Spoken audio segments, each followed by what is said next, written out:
It's the recap show. Hey, what? It's the recap show. Hey, what? It's time to go and get your friends for the recap show. Hey, everybody. That was a short intro. It was brief and yet to the point. Here we are. You know what it is. This is Disorganized Play. You know who I am. It says right here in the air, right here at the edge of my fingertips, it says, "Hello, everyone. I'm Tom Lommel. I'm your host for Disorganized Play." It's the after show for Iron Keep Chronicles. That happens the day after, not right after the show. The true after show takes place in the parking lot outside the studio. That's the stream ends at 11:30. Somehow I never get home until 12:30 because I spend 45 minutes in the parking lot talking about what a great show we had. Those are high-class problems. So everybody, welcome to the stream. Thanks so much for joining up. I hope you are having a lovely Thursday afternoon, wherever in the world you may be, or wherever in the cyberspace you may currently be. Let's talk about what's on the agenda for today. So we're going to do a little cast check-in. Amy Vorpal. I don't know if you're familiar with Amy Vorpal. She's one of our players in Iron Keep Chronicles. She's noted internet hostess. Amy Vorpal, improviser, writer, and bona fide geek. Amy Vorpal should be joining us in the chat anytime. So we're going to do a cast check-in. We're going to talk about inside and outside hooks. I'll have to kick everybody out for that because we're going to start talking about pinging our plot radar, what's on the board. If you did not tune in on Tuesday, I encourage you to go back and rewatch that show either on the YouTubes or here on the VOD because I did a 2-hour show, but there was a good hour dedicated to a structural device, a organizational tool, which I believe is going to help me, if no one else, but I think it may also inspire you as you are playing out your sessions and plotting out your sessions. It's what I call Plot Radar, and it gives you a view into all of the different hooks that you have going. Maybe it should be called Hook Radar. I don't know. I haven't decided on the whole thing. Like I said, it's something I just thought up Tuesday over coffee.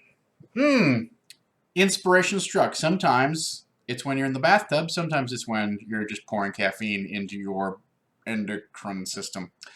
So that is the that's the buzz. Yes, as BSB Care points out, Amy and Havana are completionists, and so some of these things got addressed, some of them did not. We're going to talk about that actually in the inside and outside hooks part of it, but that is tied with pinging our plot radar. So let's cover that.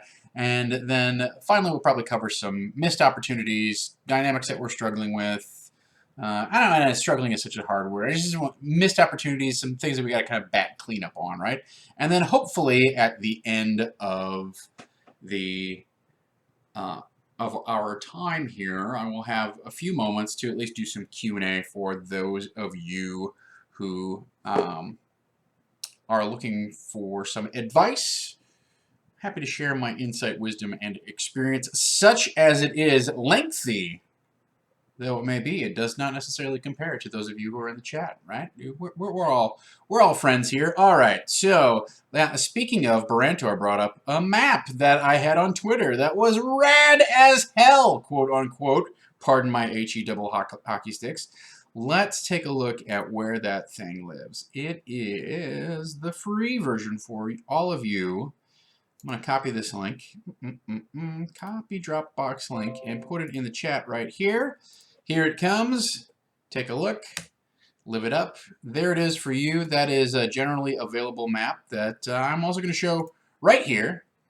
This is a map that the Kobolds made of their realm within the Sunless Citadel, the territory that they control. And it has left out the Goblin territory, the area of the Sunless Citadel, which is under control by the Goblins. So it's a nice bit of...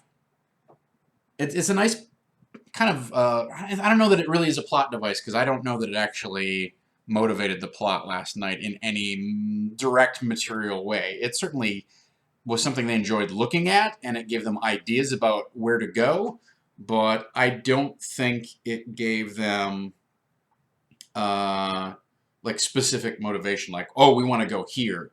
That could be an inside-outside thing at any rate. So, this is something, you know, free for you to take and Photoshop up or do whatever you want. I wanted it to look a little fancy. I don't know why, but there it is. You know, what do kobolds write like? I wanted it to look a little bit draconic. I don't know that I succeeded. But there it is. So yeah, for all of you at home, you can feel free to download that. It's a decent size. If you're a Patreon backer, Patreon, I like to say Patreon. Now, remember, well, Christian, you have to go back and watch. Meepo did not make this. Thorax made this map. Thorax. You know, when you're short on kobold names, why not just name random body parts? That's worthwhile endeavor. So, if you're a Patreon backer, you can go into the Iron Keep folder that's in our Patreon folder and download that for free, the full-size, full-scan version. You should be able to get something big. Something big. I mean, essentially what I did was I bought the original adventure off of DM's Guild, and I made a big... I screen capped the map, and then I blew up a double-sized version, and I sort of traced that in order to make this map. This map.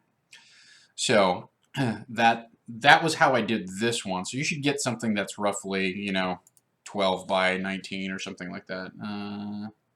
What size is that paper? Whatever. At any rate, that's available for your Patreon backers. You get the full res version to do as you see fit. So it's a little bit better, probably prints maybe a little bit cleaner. I don't know. It's fine. It works fine the way it is. For the actual battle maps that I did last night, I did not take a ton of pictures of those, and I wish I had.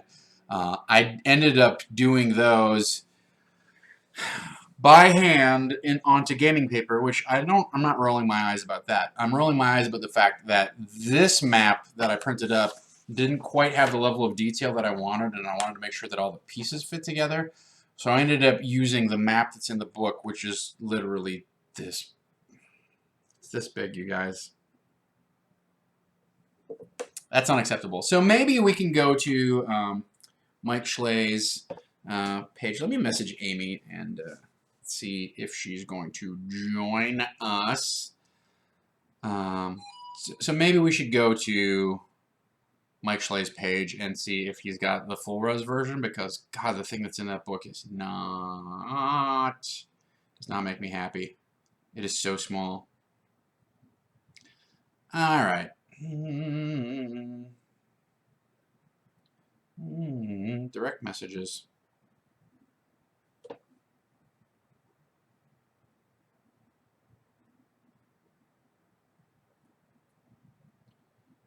Ding, ding, ding, ding, ding.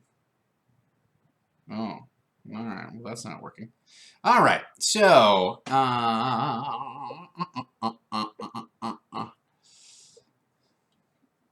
so Barantor says,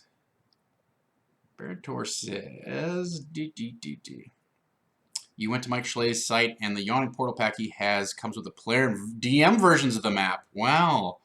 Very good. Very good. Yeah. Taping out his battle maps, that's,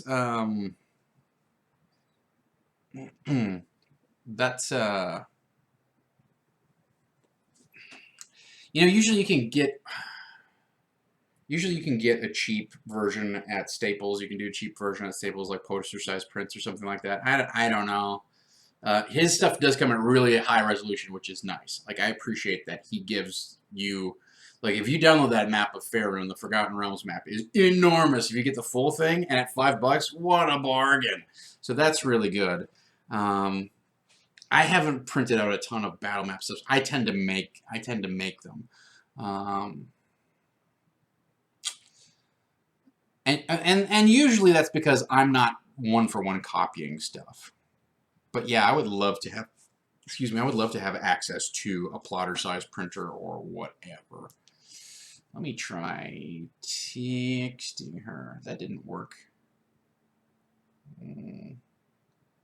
That did not work. All right, fine. Well, let's just delete that. Yeah, against the Giants, I don't think I'm going to run Barontor. Barontor points out that Mike Schley has the Sunless Citadel and a few of the others, and the new Dragon magazine has all of the Against the Giant ones for free in high res. That's not on the docket for us to run. As I've addressed in previous episodes, installments, whatever you want to call it, I just ran a year-long or 9-month-long or 6-month-long. I ran an entire campaign based around fighting giants and interacting with giants. Like, I'm going to step back and take a break.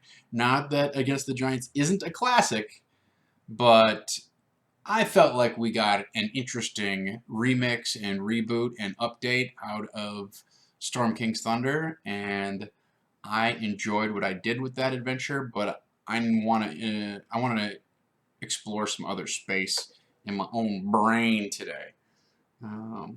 You know, for this campaign. Let me see if I can text her.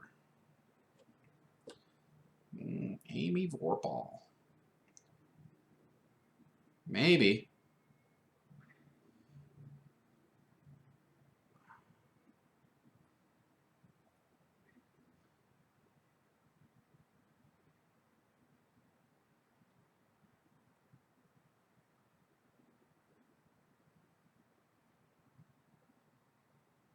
All right, there we go. So that's done. Very good. All right.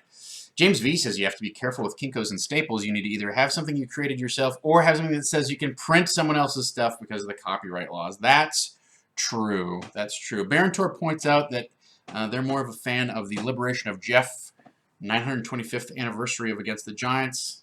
25th anniversary of Against the Giants than Storm King's Thunder. But I like Greyhawk.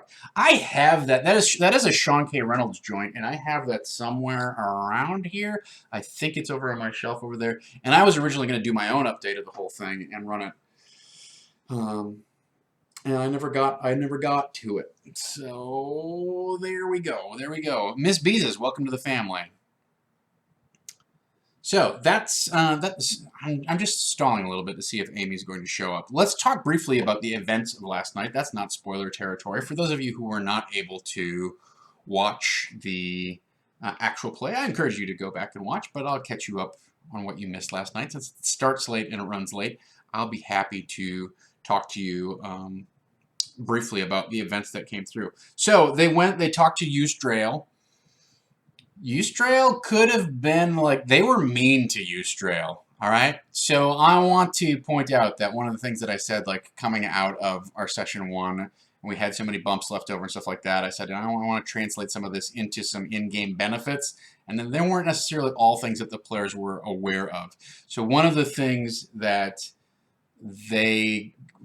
became a boon for them based on chat donations is that the kobolds were going to be extraordinarily cooperative. So the kobolds were not going to pick a fight with the party. The party didn't out and out pick a fight with the kobolds, but Avril definitely spouted off to them and talked about how misguided and irresponsible they were for letting their dragon get stolen and not being able to beat up on these goblins and essentially just sort of being weak, which is not something that kobolds really... I don't know, I guess kobolds are used to being considered weak, right? Like, kobolds are really known as being like shifty trap setters, more of the stealth ambush type of creature than they are certainly brawny fighters or anything like that. So they're not designed to be infantry troops in any way, shape, or form. They're more the miner, sapper, engineer, trap master type of monster, right? That's the way they've historically been painted. So I guess they're used to being considered weak. But yes, I specifically went easy on them because we had so many bumps left over, so many chat donations left over from the previous session that I wanted that to pay off in the next session. It's maybe not necessarily the best incentive structure, but that was one of the decisions that I made, along with creating this extra bonus map for you guys and doing the full-blown battle map. I mapped out the entire dungeon of the entire Sunless Citadel level, right? So there's a bunch of pieces of the map that we have not seen. They only explored 3 or 4 rooms. So they talked to the kobolds. They were not particularly interested in what the kobolds were up to. We kind of got straight to the heart of, you want us to find your dragon? What are you going to do for us? Well, I can tell you about what I know about your friends. And the answer is, the kobolds only know a little bit about their friends. 6 days ago, they were seen speaking with the goblins, and then our spy got spied, and the goblins quickly took them deeper into the complex, and they were not under duress, they were not at sword point, they were not coerced in any fashion. It looks like they went willingly. And the kobolds sort of hinted like, oh, well, you know, the goblins are sort of in league with this non-reptilian power. The goblins are not honorable like we are, etc., etc., etc. And kind of hinted around that the goblins had entered into some sort of unsavory bargain, but nobody followed up on that. So that's fine. They kind of got what they wanted out of it. And that's you can't expect them to. They're going to hook into whatever they're going to hook into, and they don't necessarily get like a broader view. One of the things is, when you have multiple hooks out there, if all 3 of them are equally appealing to the players and they want to try and tackle all 3 at the same time, it can lead to a lot of cross conversation of, they're working on this and they're working on this, and it can lead to a lot of analysis paralysis. What should we do next? Well, we should really go talk to that innkeeper. Well, don't you think it's more important that we go and make sure that the sheriff doesn't execute the barmaid or whatever, you know, like whatever your various hooks are. If you have too many of them going at once, or if the players hook into too many of them at once, then they can get confused by the plot. There's actually too much going on for them, and there can be a lot of time essentially sort of wasted at the table, in my opinion, discussing, okay, well, what should we actually do? So there's a lot of talk about like trying to like absorb and process this information and find a goal and then pursue it, rather than, if they only hook into one thing, which was go get our dragon, fine, let's go investigate where the dragon was last seen. They go. Yes, there's a bunch of other stuff that the players are potentially missing, but they're moving forward with purpose, and your action is happening, rather than them sitting around the table staring at each other, having kind of a contest of wills of who cares about what the most. That's what that conversation devolves into, is, no, I think we really need to get this information from this innkeeper. No, we really need to talk to we need to save the barmaid. If there's a third thing in there, then you're really screwed. Guys, what about this treasure map? So if you give the players too many choices, it dilutes the action, right? Some players love sitting around discussing this stuff and spinning off theories on what's going to happen. You as the DM, often in that situation, just sit back and are kind of like, okay, okay, so are you going to do that? Oh, no, wait, hang on. Well, you know. So for me as the DM, oftentimes, like, I don't mind having a time for a break. I can think about, like, what's coming up. I can listen to what they're talking about and start kind of formulating a strategy of, like, okay, how are we going to get into that scene? What's that going to look like, or whatever? Like, I don't mind sitting back and letting the players have some discussion, but there does come a point where you need to pull everyone together, get their attention focused, and get them to do something. That's the basis of heroism. Anyone can plan something. Heroes do something. Yeah, put that in your quote bank. Boom!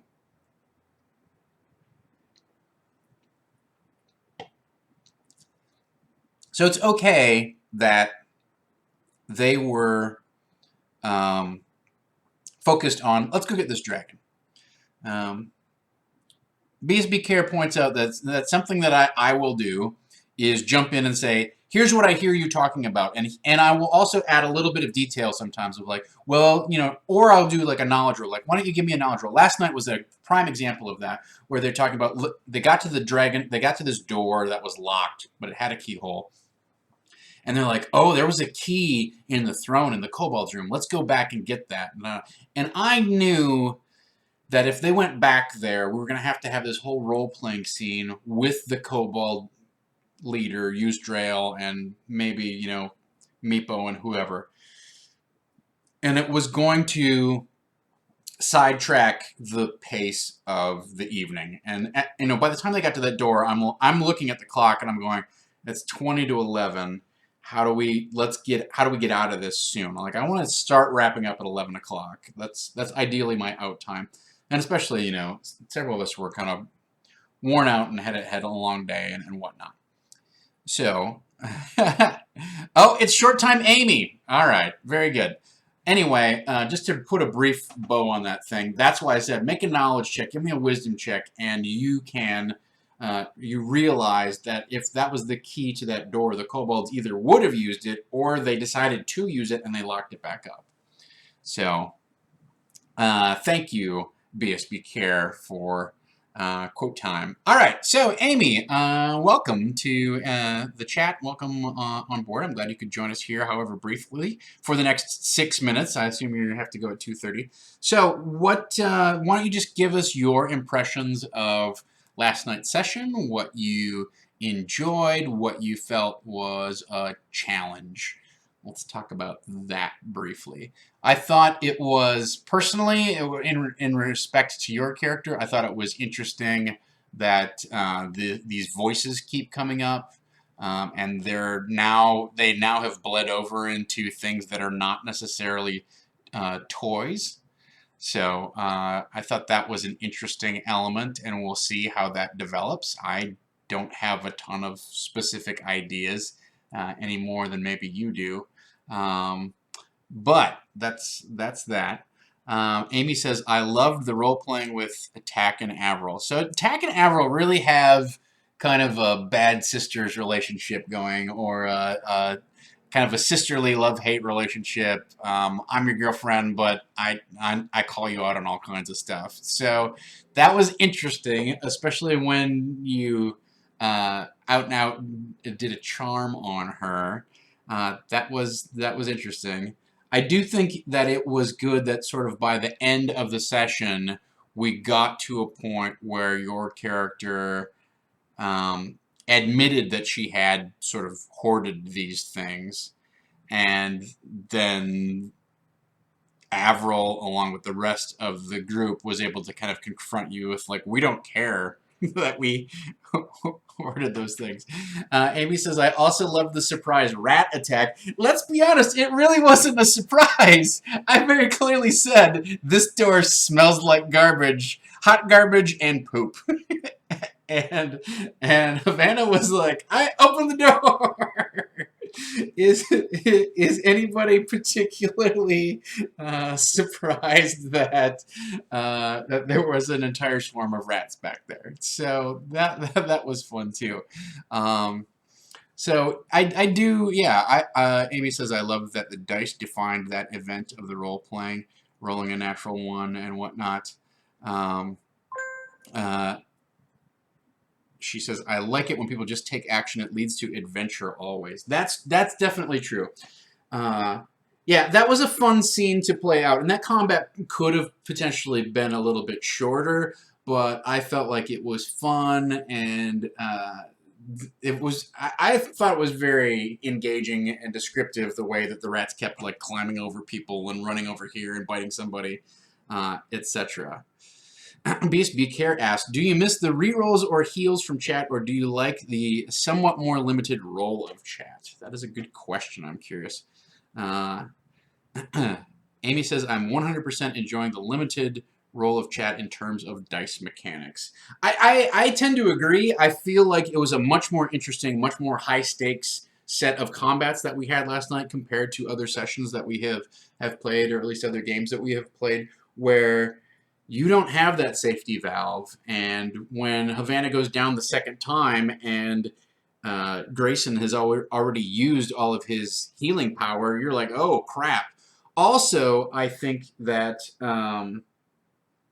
I also think that it makes the short rest recharge ability much more worthwhile and important, right? So that the fact that they can trigger that, like, let's do some healing and let's get some of our abilities back. And the fact that they can trigger a long rest when they need to. So I think that was, yeah, there was one turn where everyone missed their attacks and kind of didn't do anything. But I think taking the healing part and the reroll part, like taking those things out and putting different things in, and putting different donation goals in, has actually kind of like fine-tuned the drama and made other parts of the system more important. So Amy says, I'm going to have to rely on only long rests because my psi points do not recharge on a short rest at all. I think there's something when you get to a certain level, you may be able to regain some psi points on a short rest. But yeah, I hear you. I should probably... I downloaded the Mystic Rules. I should probably download that character. I should look at that, print out your specific version of the character class, so I have a better idea too of what abilities that you have. Inspiration points definitely help. I think those. I think in future sessions you will probably see the players use them a little more actively. We had one or two people who, I think half the party hadn't used theirs at all until like either the very end of the session or somebody was still sitting on them. So, oh right, a Mystic. The Mystic class is the class that can do anything. Yes, you spend some psi points and then whoever else's, either what PC or NPC you're targeting has to do whatever you say you've decided. So that's pretty cool, as long as you sell it. Fair enough, right. I will keep that in mind in the future, as yes, you are essentially a walking avatar of godly might, and really, as long as you can make your perform check in real life, you can do anything that you want in the game. Noted. All right, so we'll just stick to that. Very good.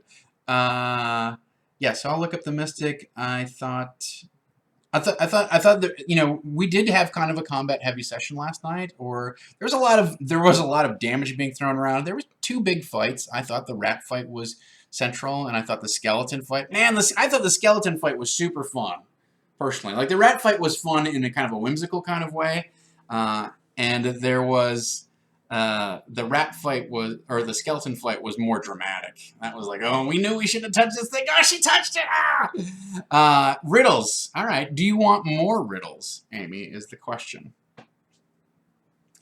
You were definitely, yeah, you weren't quite running on empty, but you had pushed your resources after having, like, trying to fight your way through that door so many times. Like, Havana was down a few hit points. I'll see what I can do to add more riddles into the game. But I know there are opportunities for riddles in this adventure. There are some that are built in. Whether you will explore that part of the adventure or not is an open question. But regardless of that, I think I can find some ways to incorporate those sorts of mental teasers or riddle type things. All right, Amy, thanks for stopping in. I appreciate your feedback. That's our cash check-in. Like I said, I'd love to do these things live at some point, but hey, we all got biz to do, right? Some of us got to get a new battery for our car. So thanks for stopping in, and we're going to move on to our we're going to move on to our next topic here, which is inside and outside hooks, right?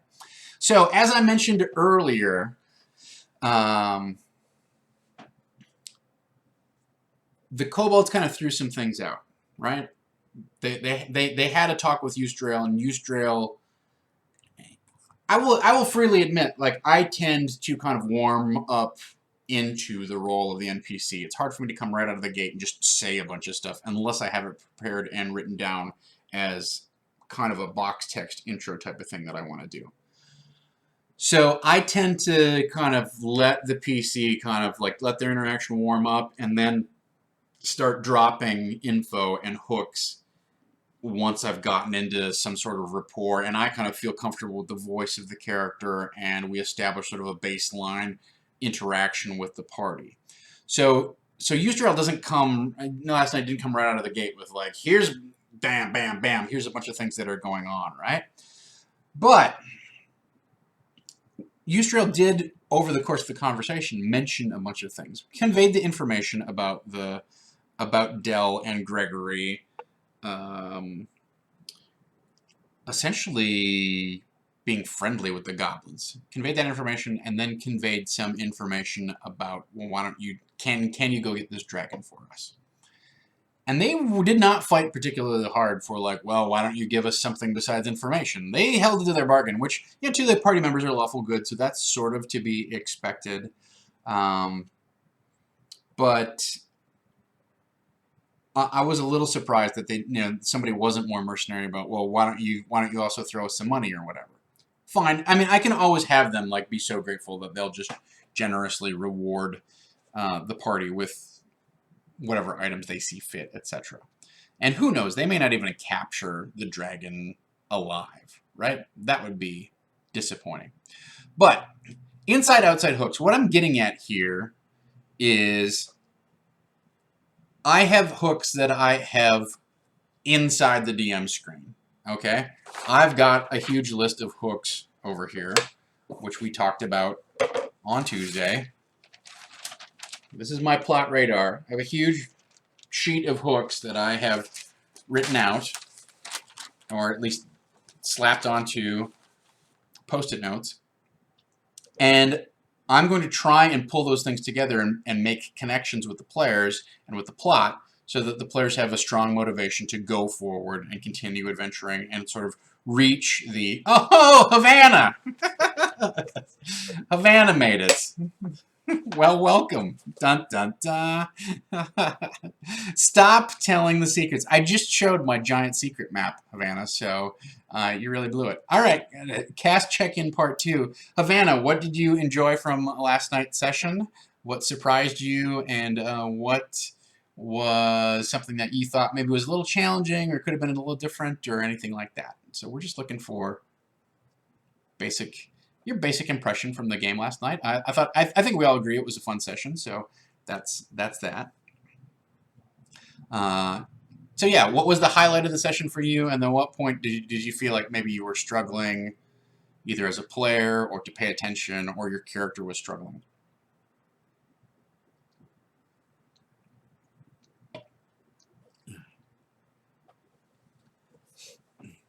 Loved all the mysteries and puzzles. So that's interesting because Amy said the same thing. Like, she likes figuring out riddles, figuring out how things work, etc. Amy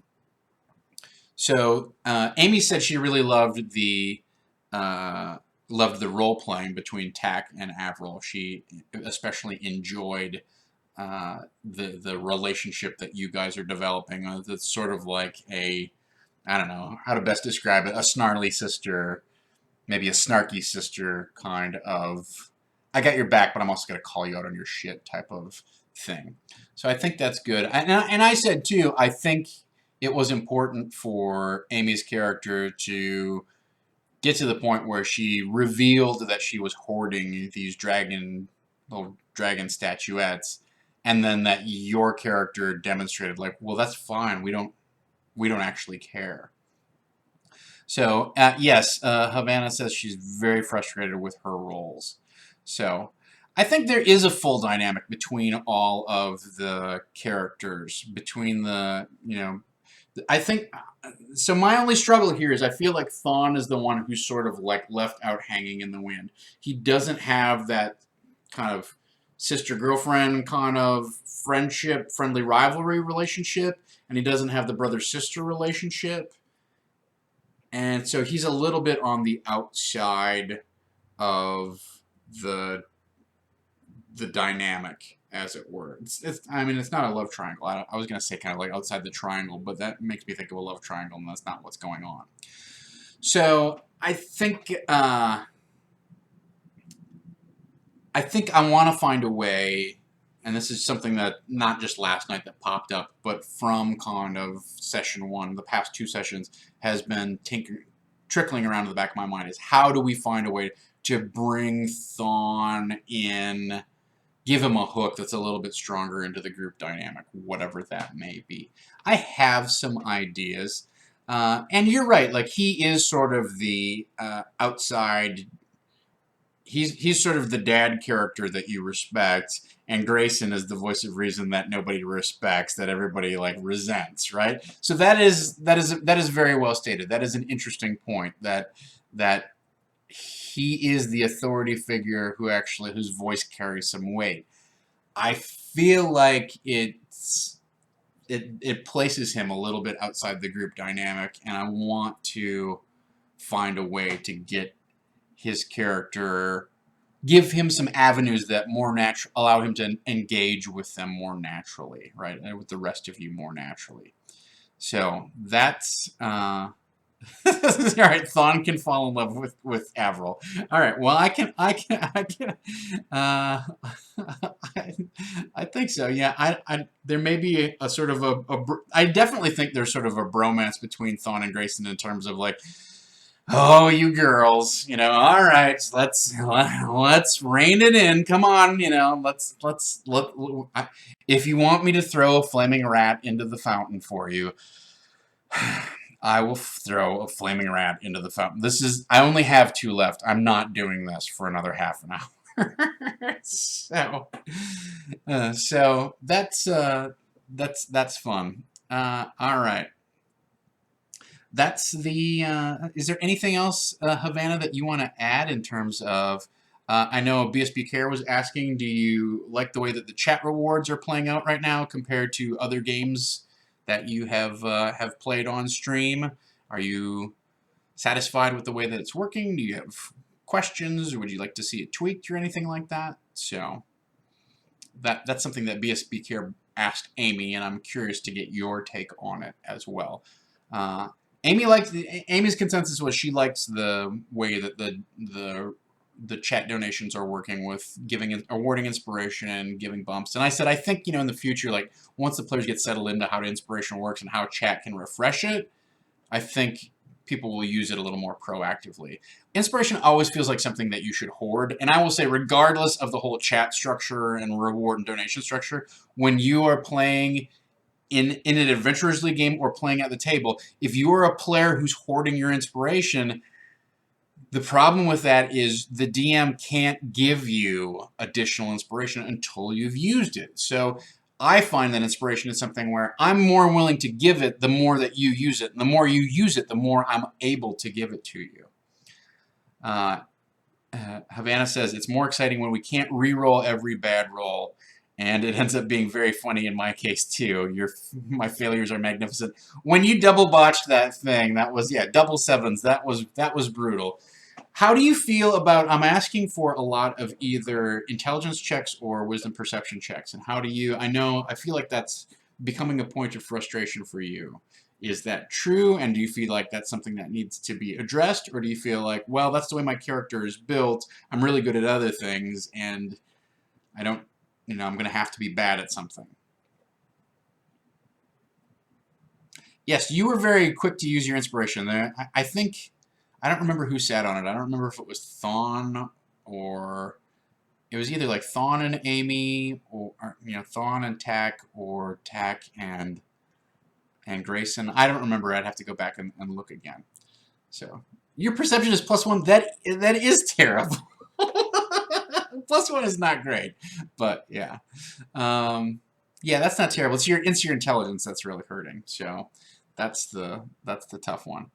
So it was Thawne and Eric who sat on it for a while. I think you may be right. I'd have to go back and check. But one of the issues was James V had bought sort of a refresh of inspiration right away, right at the top of the session, and then nobody used it. Like there were no real opportunities to use it for a good 45 minutes until you guys got into the rat fight. And so it sort of sat there languishing, which is fine. But then by the time we got to at least half the table having used it, it was way deep into the session, or 3/4 of the table. So I didn't want to burn them too badly of like, well, and only two of them have used it, but we're going to drop it now. So, we'll fix that by having everybody start with inspiration this time, and then we'll kind of follow where it goes from there. So, yeah, so when BSB Care points out that rogues need investigation perception for checking for traps and stuff like that, one thing to keep in mind is you should be able to use your one of your thief abilities. There's like a skill bump that you can get where you can add your, I don't remember exactly what the ability is, but you can basically juice a couple of your skills. So keep that in mind. Or you could potentially take a feat that might be able to juice that a little bit. Or do an ability bump. But that's level 4. That's gonna be a little ways away yet. So Havana says, I wanted my character to be more focused on action a la sneak and acrobatics rather than thoughtfully mulling our environments. So that's that's definitely a build, right? Like that's that's something that's played out, is that your character is a character of action and impulse rather than thoughtful consideration. So that's yeah. Christian Linky points out that you can double your proficiency bonus. You still need the training, so you have to have training in that skill. So.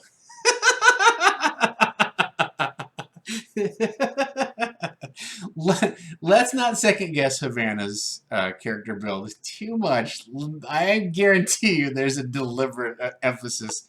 Well, let me put it this way too. Like, my experience with Adventurers League in building characters, and this is my personal experience, is that because nobody rolls stats, everybody is looking to maxi torque their characters as hard as possible. Like, you have to make the optimal choices because you don't have the blessings and boons of the dice to fall back on.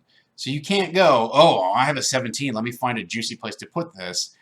You go, let's see, I have a 15, and then if I take this race and you start stacking stuff up, it becomes an exercise in decision trees rather than exercise in organically like generating a character. And so my experience with the Adventurers League is that people are funneled into this path of character creation, which is you have to make an optimal character. You would be foolish not to. And I think that because I let everybody roll, and especially just roll kind of like wild, like if you can go back and watch the videos on Twitter, right? Those rolls are not cooked in any way, shape, or form. That is straight up one unedited piece, and I didn't, roll any extra sets of stats that didn't make the cut or whatever. So that's something to keep in mind, that this is a purely random, organic experience. And I think it's okay to make a character that has flaws and is not optimally built, etc. Like that's often that's how you get original characters, as opposed to like every halfling rogue kind of looks this way, and every dragonborn sorcerer looks this way, and etc. etc. etc. So so keep that in mind, that like your experience gaming may have brought you to a different place than how we decided to make characters for this game. So that's the deal there. So and I think it's easy for us to sit back and kind of like armchair quarterback, like, oh, maybe you should have made these choices or whatever. Havana seems genuinely flustered by some of her low dice rolls, and like my whole point in asking that question was to sort of like suss out, like, are you okay with the way that the different shades of your character are playing out, or do you wish you had done it differently?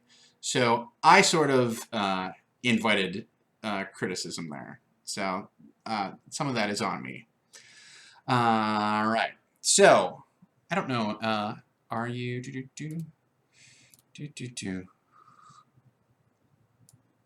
Havana? Are you still with us, or have you gone off to get prepped for your own stream? In which case, you're welcome to sit in and give some more give some more feedback. Otherwise, I will talk about some of the other plot spoiler stuff that is out of there. So,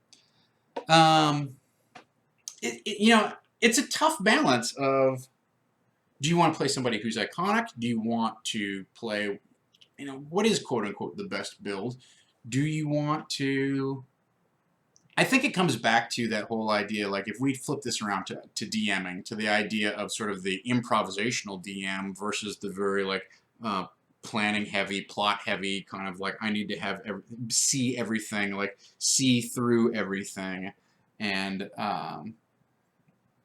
have a firm grasp of all of the details and know all of the implications of whatever the players do. Okay, well when that happens, he's going to react this way, da da da da, right? That's also a different playstyle.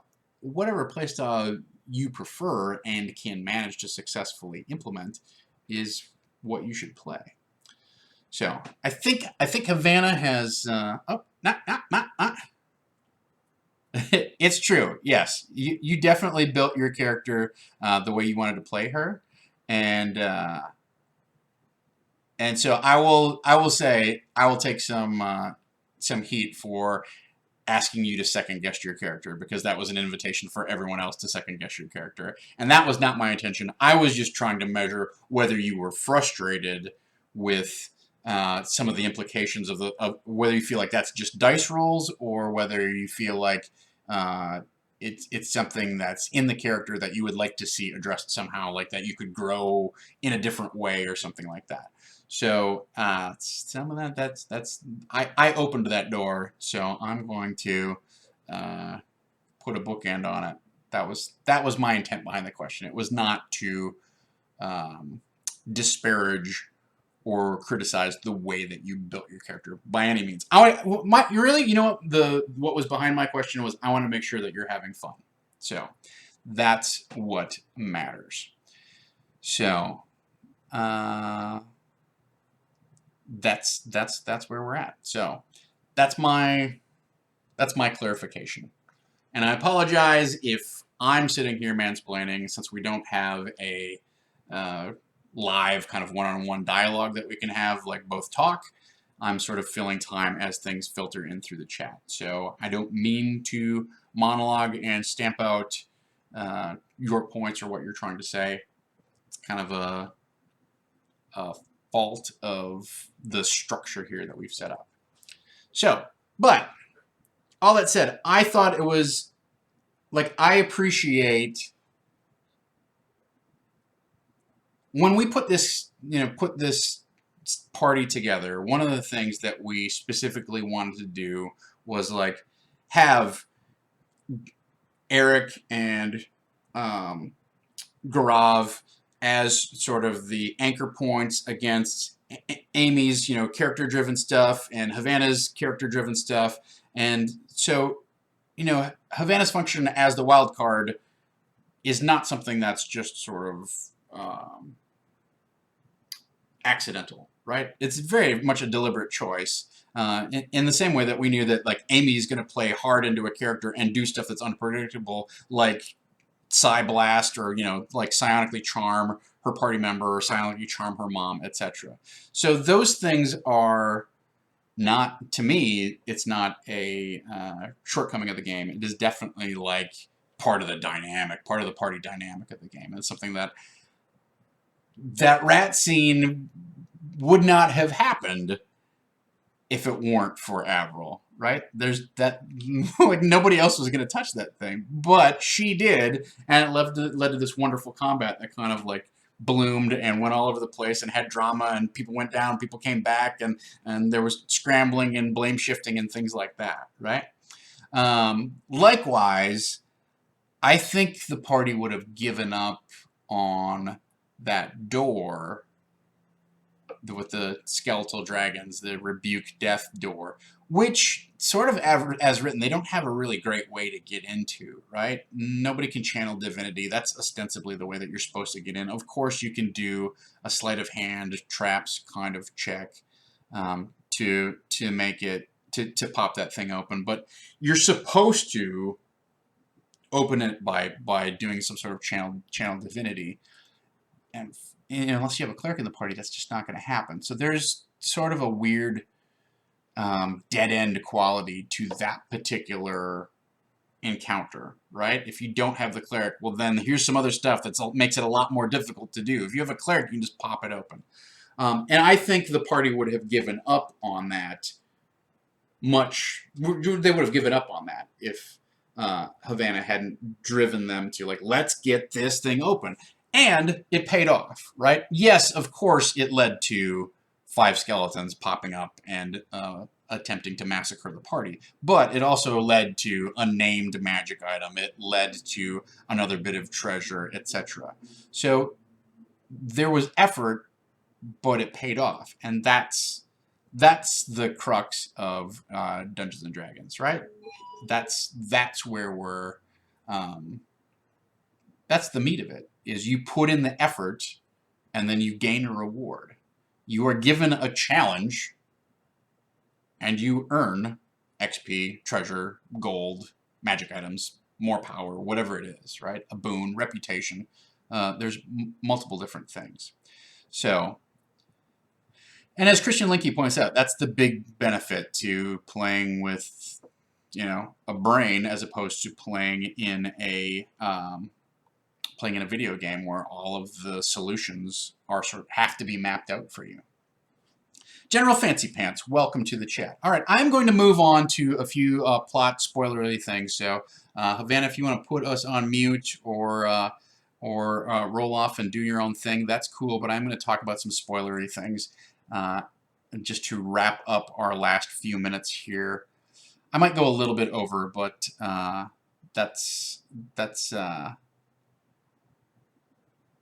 we'll see. I don't have a hard out today, but I do have some other things that I need to attend to this afternoon. But we went kind of long doing our cast check-in and kind of reviewing what the session was like. So I'll go over a little bit just so we can cover some of our other points. So, in terms of inside-outside hooks, the point that I was making is I had a bunch of other things on the back burner, right? Like any DM does. You should at least have some things on the back burner. Not necessarily fully prepared, but you should have... You want hooks that are ready so that when the players reach for something or you have an opportunity to present something, you can put it out there and see what they do.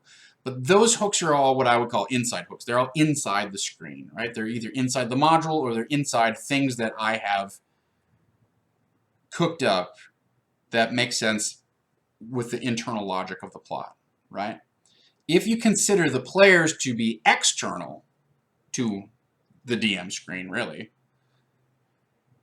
the hooks that they pick up on are what I would consider outside hooks. Okay, so they're motivations that they bring to the table that you maybe anticipate. So one of those would be, for example, I assume Avril probably wants to find out at some point what's going on with her parents, right? It's a safe assumption. That's one that's kind of like out there. There's not a lot going on with it right now, but that's out there, right? That's something that you can, as the DM, you can go, I bet that's a hook.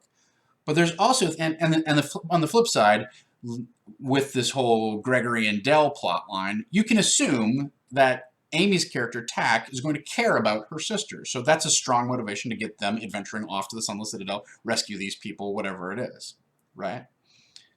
So those are things that exist on the player side of the DM screen. Oh, see, it's over here. They exist on the player side of the DM screen, but I as the DM, like, because I'm paying attention, I can pull those things over onto my side, and then we have this kind of sharing back and forth of these are plot hooks you're going to enjoy because I've hooked into your character. There's plot hooks that sit on my side of the screen that are just straight up like, try this, you might like this, you might not, but it has nothing to do with your character. We're offering a reward, okay? That's the classic generic plot hook, and it's all I consider it kind of internal or inside because it is not dependent on knowing anything about the players or the characters. It is purely hoping in the wind that the players and the characters want gold or a magic item, whatever it is. And so that's something that's something that is weak in my opinion, right? Because it's so strictly on inside. It's inside the DM screen, and you're just it's generic enough that you're just hoping the players hook onto it. Outside hooks are things that the players decide are important to their characters, or hooks that they've decided apart from what you've got on your side of the screen. Oh, this must mean this. I want to go find that out, right? And that's where this dynamic, this sort of elastic dynamic of this graceful dance that we do as DMs comes into play, which is, yes, I have dance steps that I think you're going to enjoy, and let's move in that direction. But I also have to be willing to let my partner lead, and when they say, oh, I want to do a spin now, or I want to do a dip, I have to lean into them or trust them to do that move, right? To take over that part of the dance. So when we look at our plot radar and we go, oh, you've got all this stuff on the board that got ignored last night that isn't moving. Like, the whole idea behind the plot radar is that everything is on a Post-it note that can move. And that way I can rearrange my constellation of hooks in response to what the players have done. So I feel like last night it was really a matter of they hooked into, let's go find this dragon thing. We agreed to do that. And they weren't really interested in finding other hooks. But that was the one that they latched onto, and that's the one that they pulled at and decided to pursue. That's fine. It also, like, the other outside hook that got introduced there is that at least two of the characters don't want to give up. Okay, somebody made a comment like, oh, they're completionists, right? They're trying to go through every single room in the dungeon. That's not true. If you look at the map, there's a bunch of rooms that they just skipped over. They walked down this whole hallway that had like 6 different rooms attached to it, and they ignored all of those, even though they hadn't been in them, and went back to the room that they had been before and started digging around. So I don't think it's that they're completionists. I think that it's when they put their mind to something, they're relentless. They don't want to just abandon the task at hand. So when they get to this fountain, they want to figure out what's the deal with this fountain. When they get to the door, they want to figure out what's the deal with this door. Now that's a hook or a character trait that comes from outside that I didn't anticipate, right?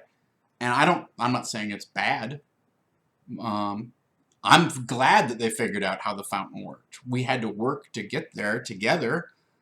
But if you go back and watch the stream, you'll see me trying to tease out ways that I can feed them information that helps lead this to a satisfying conclusion.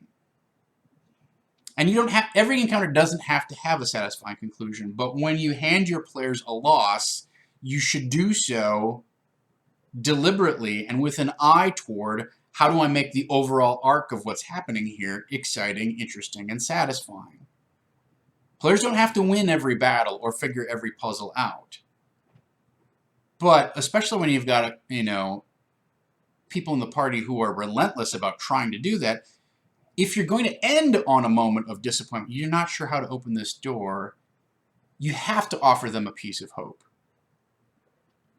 You can't figure out how to open this door. You feel like maybe you're missing something. You've got to be missing something. And that statement to me as the DM tells them, there's still something that you can do to figure this out. You just can't figure it out right now. So keep that in mind. Keep that in mind.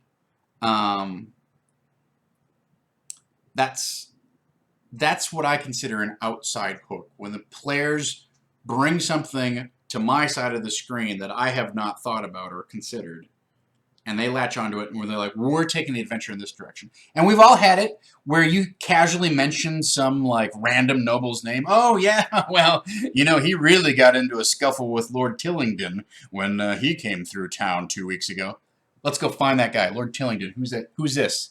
What do you know about Lord Tillingdon? Oh shit! You accidentally created a hook that wasn't even there. They just wanted to pursue it. So that's just sort of a sketch kind of idea. Inside and outside hooks in terms of be prepared to forfeit some of yours on your side of the screen and be prepared to grab some of theirs and dance with them. All right, so we're going to quickly ping the plot radar here and talk about things that are on our map. So I'd encourage you, I'm not going to go through this whole thing again today, since we're kind of running a little bit long on time today. But I made a plot map, right? So what I kind of want to call it a heat map too, but I call it plot radar. And basically what it is on this side of the plot radar, we have what's kind of, actually I want this to be the retired column, but these are things elements that have been dealt with. This column is things that are immediately going to come up in the next session. So things that we had on the border, what are the kobolds up to? Well, that got touched on. They didn't follow up on it. They didn't care about that. Okay, that's fine. What are the kobolds up to? The main thing the kobolds up to are fighting goblins and wishing that they had their dragon back. There was more to it than that. Not a lot more to it, and the players aren't invested in very much of what they're doing or what the kobolds are doing, so who cares? Okay? Why did Gregory and Dell run off to the Sunless Citadel? That was touched on, but not made explicit, right? That's fine. You know, I'm going to move this more into the approaching column. Actually, it might come up immediate. It might stay immediate. It might stay in this immediate column. I think we can move what are the kobolds up to into sort of the retired column. Why did Gregory and Dell run off? What are the goblins up to? That's definitely going to be in the immediate column. Then in the next column that I have is called approaching.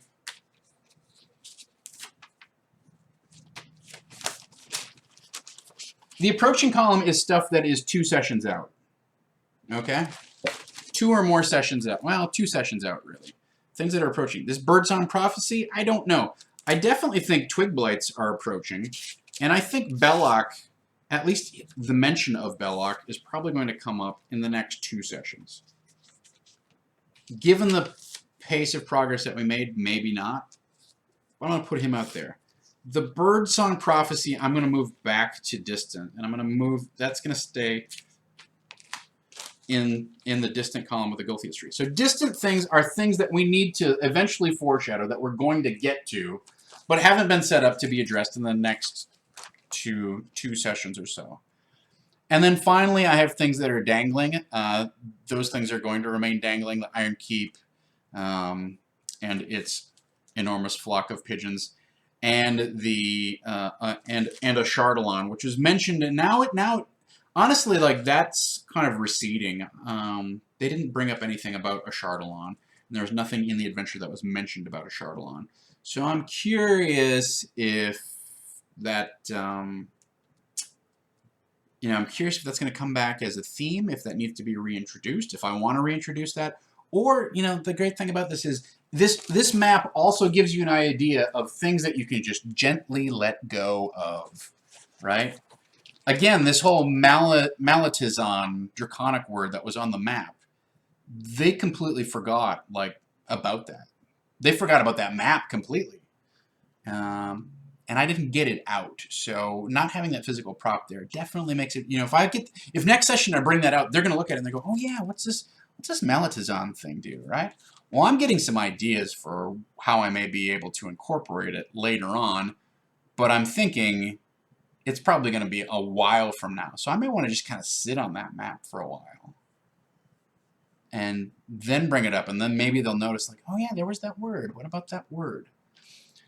So So we ping our plot radar, we kind of get an update, and it gives us a more focused idea of what's going to happen next. I need to clean this up. I need to add some things to it, and I think we'll talk about this more on Tuesday when I do my next prep stream for next session. That will be at noon on Tuesday. So just think about. I feel like this is a useful tool, but remember, it's a map. It's a map of possibilities. It is not a map of, I need to get all of this stuff out. It is not a set of marching orders. Epicat?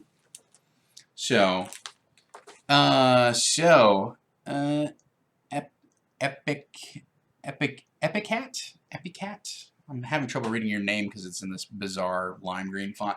We play D&D every Wednesday, so you will be able to watch every Wednesday. You can go back and watch our first 3 sessions on YouTube or here VOD on our Twitch channel. But youtube.com/savingthrow show is also Applecat. There we go. That's the other way to catch up on what's going on in this D&D game that I'm running. So that's a quick ping of our plot radar. I'll talk about this more on Tuesday. Like, I'm going to try and get this kind of cleaned up a little bit. But the nice thing is, I pick up those Post-it notes, move those things around, right?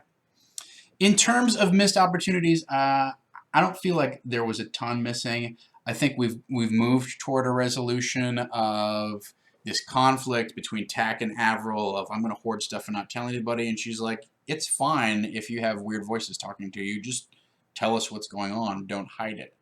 So that's good. Other missed opportunities. Like I said, I want to bring Thawne in a little bit more dynamic way and give him some sort of hook into the relationship with the rest of the party that just brings his character a little bit forward, just puts him in a little bit starker relief against the rest of it. I feel like Thawne is the, you know, he's the sniper character. He just sort of like hangs out in the back. He's quiet. He's sort of like Hawkeye, right? Like, I'm just gonna sit back here. I'm not gonna say anything. And then when you need me, here comes the cavalry. Boom, boom, boom, boom, boom. I'm gonna drop a bunch of arrows in. So that's okay. But I'd like to give Gaurav some more role-playing opportunities to kind of bounce off of. He's a great player. He's doing a great job. This is not meant as a criticism of him. I just feel like for whatever reason, everybody else's bonds are so strong with one another. He feels a little isolated, and I'd like to find a way to connect him in a way that is complementary with the strong relationships that the rest of the party is having. So. And I agree with BSB Care. He did try to do that with the comment about the words that Grayson spoke at Thawne's dad's funeral. So I think I think he's also making moves to try and reinforce those relationships, and maybe I can talk to him about it too, about like what would bring your character into a more of a highlight in terms of the gameplay and exchange. So those are our topics. I will do like 10 minutes or so of Q&A here, and then we'll wrap things up. PB Dragon, I am glad that you have started using the plot radar in your homebrew. I'm glad to hear that. I only made it up on Tuesday, so I'm flattered that somebody is already using it. So if you have questions, or if you have a situation in your game that you want to address, or you have a question about last night's game or about the campaign, go ahead and hit me up. Overall, I'm very happy with the way things are working. You know, we're at session 3, and it's not, I don't want to say it's moving slow, and I don't want to say it's not moving as fast as I want it to. I was a little surprised that we really had one role-playing encounter and then essentially 2 combat encounters and 1 puzzle-solving. We had 2 puzzle-solving encounters. We had the fountain and we had the door. So really, that's 5 encounters. That's about what you can expect in 3 hours, right? So that's... I always ask myself, like, how are we doing on pacing? Is everything, how fast are things going to go? And you never know how fast a module is going to play. And to be fair, when you look at this map, they've skipped over huge areas, right? So there's this 3 rooms there by the meat safe. There's that weird locked door. There's the younglings room. There's the jail and a couple of the guard posts. They didn't even look at, right? And not only that, but there's this dragon door down at the bottom of the map that they could have said, like, oh, wait, what's this? Let's go back here. And they didn't. So they've skipped over a huge portion of the map. But I feel like the plot is moving along, and even though I maybe had the expectation that we'd be able to tackle more, I thought it was well paced. I didn't feel like it dragged in any important way at any point. And I thought we had, like, every encounter that we had was interesting and paid off. The rat combat was interesting and paid off. If anything kind of got glossed over and brushed off, it was the role-playing encounter with the kobolds. And that's fine. It was at the top of the stream. Like, let's get our quest and get moving. PB Dragon 83 asks, how would you go about having NPCs do something questionably evil but still need them for the story later? I don't want the PCs to kill them or have them arrested. I mean, I guess the question is, like, what's questionably evil? You know, because D&D has so many shades of what's acceptable behavior. It's perfectly fine to go off and murder 50 orcs, but if you stab the guy, you know, one guy in the bar and knock him off his bar stool, that's, you know, a capital offense or whatever. So there's a lot of relative morality that's sort of baked into the idea of Dungeons and Dragons. So I would pose that to you, like, what do you consider questionably evil?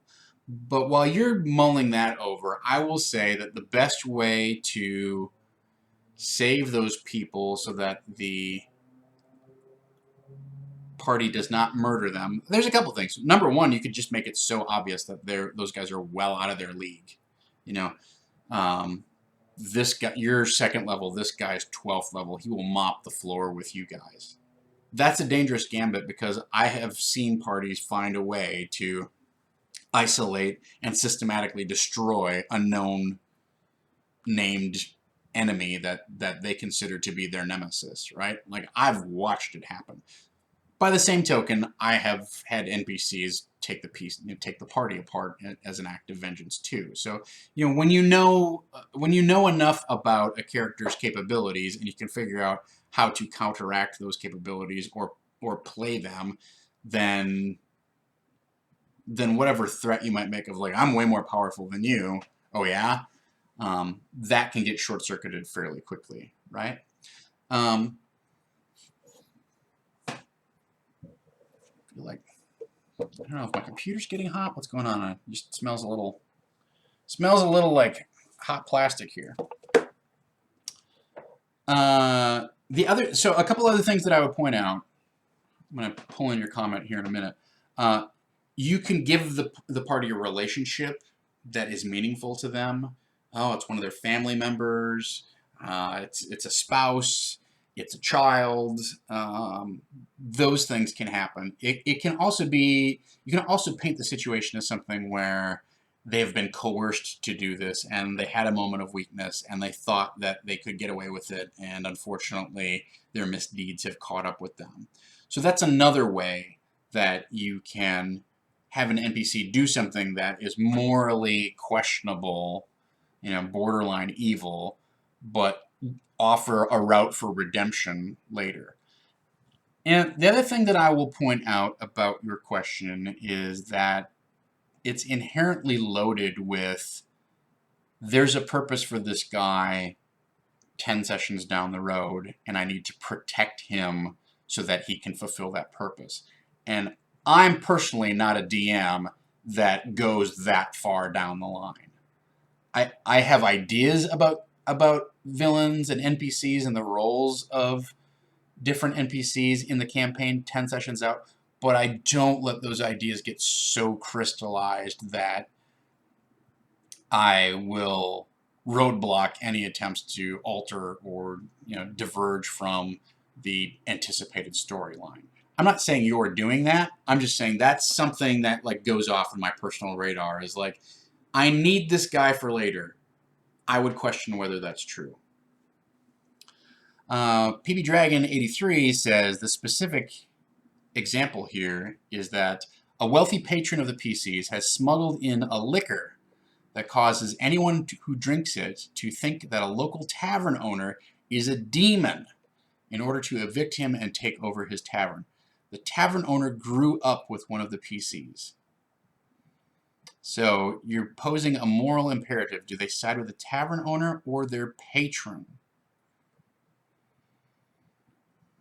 And I have a question here of what sort of consequences are going to happen, because just evicting the guy from his tavern, if you think the guy is a demon, you're not going to evict the guy from his tavern. You're going to have him thrown into some sort of magical prison. You're going to have an exorcism performed. You are potentially just going to attack the guy with blessed weapons and holy water.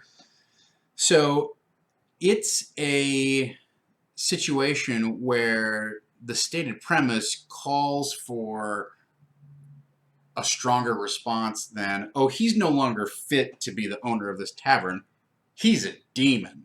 Do you hear what I'm saying when I restate your premise like that? Like, it's an interesting quandary, but you might consider just toning it back to he has smuggled in liquor that is tainted, and anyone who drinks it ends up getting a case of of demon fever or the chills or something, or just goes sour on them, like 15-20 minutes after they drink it, and eventually it's almost like the scenario where a business is caught with like rat crap in the kitchen, or a hepatitis breakout happens and everybody just stops going there.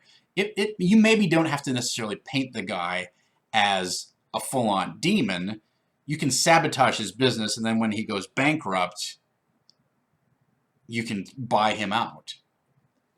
So those are things to think of. I mean, that's dirty. That's sort of mafia tactics, but you can play that off. You can play that off as both sides having kind of having a sympathetic, like in this scenario, one person is decidedly acting evil, and the other person is the innocent victim of a set of circumstances. And so it's going to be hard to get your PCs to side with the guy who's acting in a very insidious and evil fashion, right? Whereas if it were not, maybe not so clear that he's smuggling this stuff in, I don't know. I mean, I guess the point is, like, why do you want to save this guy? Why would the players be inclined to side with that guy, other than the fact that he gives them money and sponsors their adventures? I would think that most players would go, well, even though you're our cash cow, we can go adventure and get more money anyhow. Being broke is not a threat for most D&D adventurers. Is in fact the primary driving motivation for going out and getting more treasure. And then when you get a crapload of treasure, you're like, well, I don't need you to post a reward. I'm going to do this for the glory or for the reputation. So I don't see money. I think you have to be careful when you posit the notion that money is a huge motivation for characters, because in standard Dungeons